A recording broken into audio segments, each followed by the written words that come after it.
Salut mes petits meeples du 21e siècle, un petit zoom sur le jeu First Empire. Dans ce jeu d'Eric Vogel, illustré par Jérémy Fleury et édité par Sandcastle Edition. Donc à partir de là, vous avez une petite boîte qui fait peu de jeux, mais alors quand ils y vont, c'est à fond. Le jeu est à partir de 14 ans, mais accessible largement avant, de 2 à 5 joueurs. Pour des parties de 60 minutes.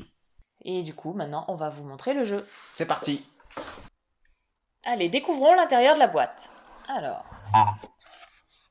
nous avons déjà du coup les plateaux personnages, le plateau de la carte de jeu.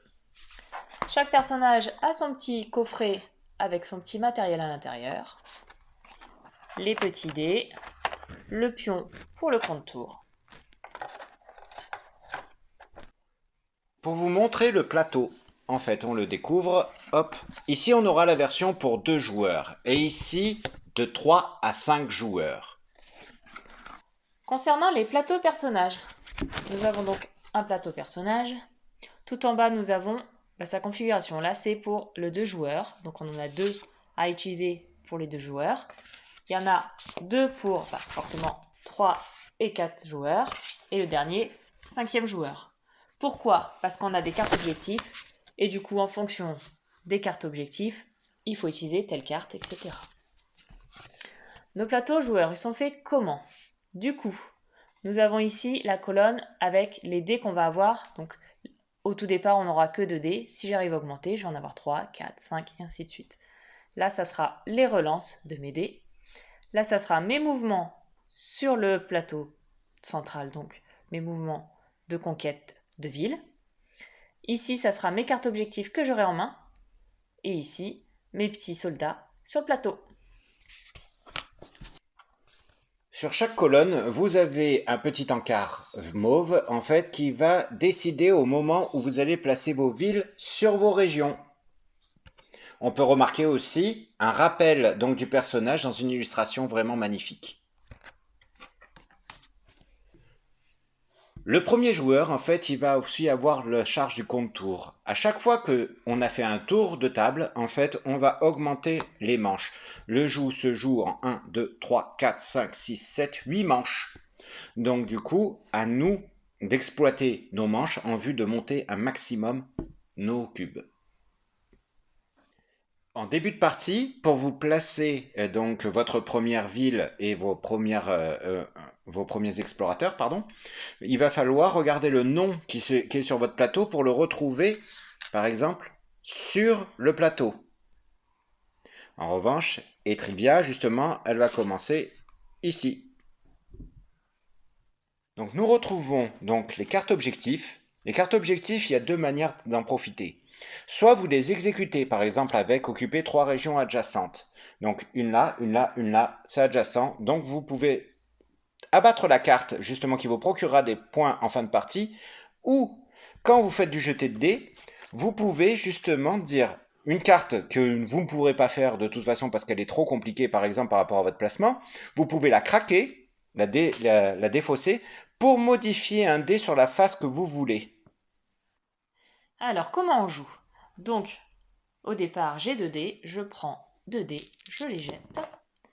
Donc, je suis tombée sur jaune et bleu.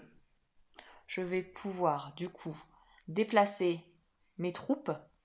Donc, j'en ai que 3. Donc, je vais pouvoir les déplacer sur des villes adjacentes. Pour bien faire, il aurait fallu qu'il y ait du bleu à côté. Vu que j'ai fait un dé bleu, ça m'aurait permis d'augmenter du côté bleu. J'ai une relance. Je peux tenter de relancer pour faire une autre couleur. Allez, je relance. Du violet, ça tombe bien. Du coup, je peux déplacer un soldat ici. Ce qui fait que j'ai un dé violet, un soldat ici. Je vais pouvoir augmenter de 1 du côté violet. J'ai 2 soldats ici. J'ai que un dé jaune. J'aurais fait 2 dés jaunes, j'aurais pu augmenter de 2. Mais vu que j'en ai qu'un, je peux augmenter que de 1. Du coup, qu'est-ce qui va se passer? Là, j'avais droit à 2 mouvements, j'en ai utilisé qu'un. La prochaine fois, j'aurai droit à 3 mouvements. Et la prochaine fois, au lieu d'avoir 2 dés, j'aurai 3 dés. Alors maintenant, la conquête de ville. Comment ça se passe? Du coup, j'ai 4 dés, je prends mes 4 dés. Comme d'habitude, je les jette. J'ai droit à 2 relances. Je vais relancer ces deux-là. Alors, j'ai donc une épée, un violet, un jaune et un bleu. L'épée, ça me sert à avoir un soldat en plus, ce qui me permet d'aller conquérir la ville, ici. Parce que du coup, il faut que je sois strictement supérieur. J'ai que 3 soldats, il a 3 soldats, il m'en aurait fallu 4. Mais grâce à mon épée, je peux y aller. Du coup, l'adversaire est obligé de reculer. Donc sur une région, tous donc dans le même voyage, autre. Et moi, je récupère le jeton ville. À la fin de la partie, une fois que tout le monde a fait son tour, on fait le décompte de points. Le décompte de points, comment ça se passe? Alors déjà, on a déjà notre plateau joueur, où on va regarder où est arrivé notre cube, et on va additionner toutes les valeurs atteintes. Il y a ensuite les villes qu'on a réussi à conquérir, nos villes qui sont encore sur le plateau, qui nous appartiennent toujours, et nos cartes objectifs accomplies. Du coup, First Empire, c'est un super jeu de conquête, où on va devoir du coup augmenter ses capacités pour avoir un maximum de points et conquérir le territoire. Et ben à la prochaine, on fera une vidéo par semaine sur un petit zoom de jeu. Et puis abonnez-vous. Salut! Au revoir mes petits meeples.